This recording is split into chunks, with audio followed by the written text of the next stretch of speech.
과거 극심한 우울감과 고통, 그리고 신앙적으로도 믿음이 흔들리며 완전히 바닥인 상태 속에서 방황하던 중, 저는 하나님의 말씀과 은혜의 복음을 통해 그 깊은 침체에서 벗어나 삶의 구원을 얻었습니다. 요즘 제 주변을 보면 과거에 저처럼 힘든 시기를 보내는 믿음이 없거나 연약한 가족과 친구들, 지인들이 눈에 밟힙니다. 그분들에게 제가 경험한 은혜를 나누고 싶은데 말재주나 관련 지식이 부족해 고민입니다. 어떻게 하면 그들의 마음에 부담 없이 효과적으로 복음을 전할 수 있을까요?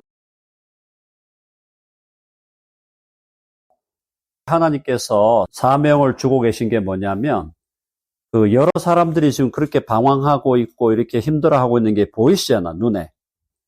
본인이 받은 은혜, 본인이 받았고 감동이 있고 한 그런 걸 나의 언어로 전달하십시오. 객관적으로 당신은 이걸 믿으셔야 됩니다. 이렇게 하지 말고, 객관적으로 이러이러한 진리가 있으니 당신 이 진리를 받으시고 믿으십시오라고 하면은 누구도 안 들어요. 그렇게 하지 말고, 내가 오늘 말씀을 보면서 이런 걸 느꼈는데 너무너무 저에게 힘이 되었고 참 위로가 되었습니다. 나의 언어로 언니를 부르면서 언니, 내가 오늘 그동안 못 깨달았던 건데 이런 걸 깨달았는데 너무너무 좋았어.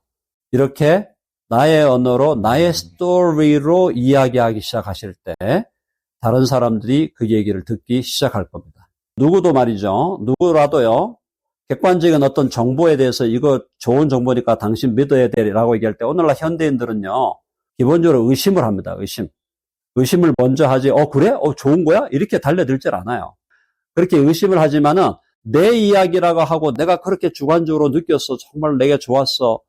내가 막 눈물이 나고 새로운 삶을 또 살아야겠다는 결단이 생겼어. 이렇게 내 이야기를 할 때 그 이야기는 사람들을 무장해제하면서 그 사람들에게 임팩을 주게 되어 있다.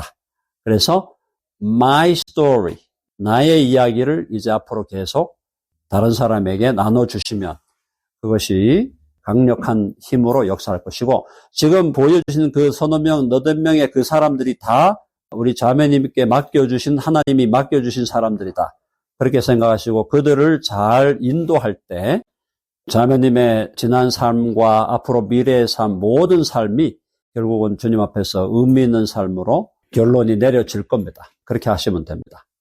지나간 것에 대해서는 하나님께 십자가에 다 묻어버리고 지금과 다가오는 미래에 대해서, 지금 현재와 미래에 대해서 주님의 인도하심을 받도록 더 말씀을 집중적으로 공부하시면서 내 것으로 만들고 또 그걸 주위에 있는 사람들과 또 잘 나눌 수 있도록 마이 스토리로 만들어가고, 그렇게 하시면 첫 술에 배부르지 않더라도 점진적으로 삶의 규모가 생기실 거예요.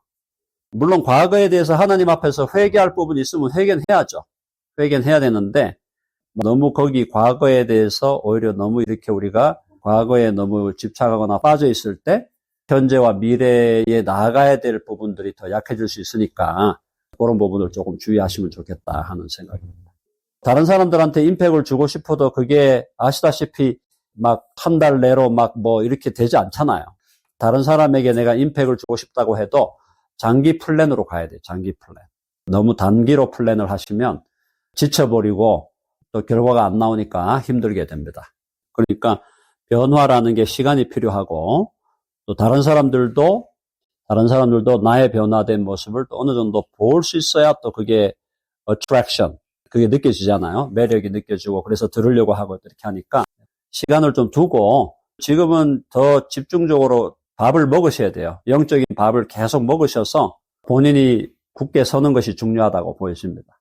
진리가 나에게 적용돼야 돼요. 진리가 나에게 적용돼서 내가 그 진리를 정말 이게 이제 나의 것이 되었구나 할 정도로, 진리가 나의 것이 될 정도로 내 안에서 이게 fermentation이라는 게 장 담글 때 오랫동안 장을 담그기 위해서는 숙성하고 발효하는 과정이 필요하듯이 진리가 내 것이 되는데도 시간이 걸려요. 진리가 내 것이 되는 그 시간을 내 자신에게 여유 있게 줄 필요가 있어요. 내 자신에게 여유 있게 좀 주고, 그러면서도 관계를 다 끊지 말라고 한 것은 이미 연결된 관계는 한번 끊는 것보다는 어느 정도 유지를 하면서 가더라도, 그러나 포커스가 이제 내가 주님 앞에 더 숙성되고 발효되는 과정이 필요하다는 걸 인정하고 내 안에 주님의 진리가 적용되게 해야죠. 그게 가장 우선이다. 이제 그러다 보면 그 세월이 1, 2년 혹시 그게 걸리더라도 1, 2년 걸리는 동안에 내가 지금 사랑하는 친구들은 또 계속 방황할 거 아니냐, 계속 힘들어할 거 아니냐 이렇게 될 수 있는데 그렇더라도 어떤 부분에서는 어쩔 수 없어요.